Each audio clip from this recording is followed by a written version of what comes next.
La puissance de l'amour de Dieu. Bienvenue sur ma chaîne, mon nom est Rosie.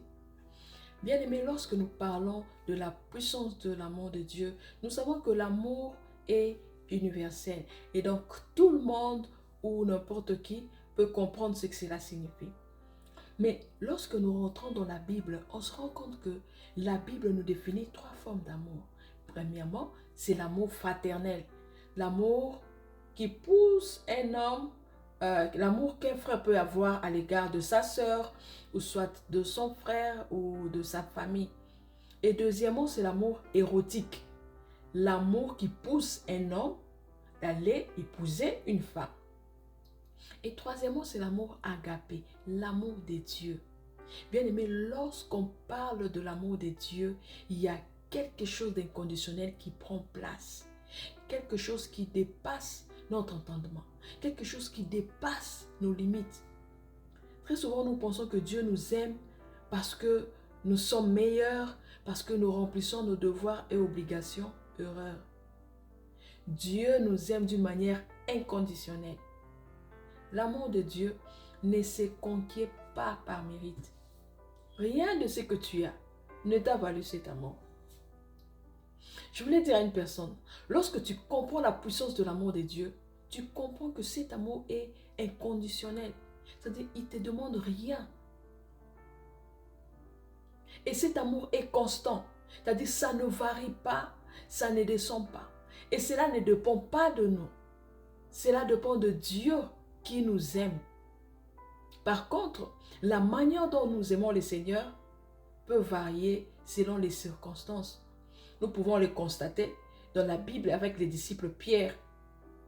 La Bible nous répète plusieurs fois que Pierre aimait beaucoup Jésus. Mais on se rend compte que Pierre, devant l'épreuve, en face de l'épreuve, Pierre a nié 3 fois. Peut-être qu'il était sous l'émotion, peut-être qu'il avait peur. Cela veut tout simplement dire la manière dont nous aimons le Seigneur et la manière dont Dieu nous aime, c'est tout à fait différent. L'amour de Dieu est profond. L'amour de Dieu est original. Et rien ne pourra détruire la puissance de cet amour. Rien. Dieu a toujours un regard d'amour et de compassion envers nous. Il ne garde pas en souvenir le mal que nous avons fait.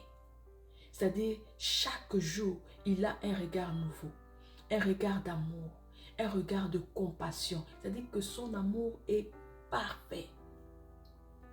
Peut-être que tu es en train de me suivre. Peut-être que tu te sens sale. Tu te sens loin de lui. Bien-aimé, je viens te dire et je te rassure, Dieu t'aime, quelle que soit la manière dont tu te sens. La parole de Dieu nous dit dans les livres de Romains 5, le verset 8, je vais lire. Mais Dieu prouve son amour envers nous, en ce que lorsque nous étions des pécheurs, Christ est mort pour nous. Lorsque nous étions encore des pécheurs. Et voilà, cette mort nous attire vers Dieu. N'est-ce pas ça, une preuve d'amour? Bien-aimé, fais confiance à son amour. Crois en son amour. Abandonne-toi en son amour. Tu sais pourquoi? Parce que tu es bénéficiaire légitime de son amour. Moi, je suis bénéficiaire légitime de son amour.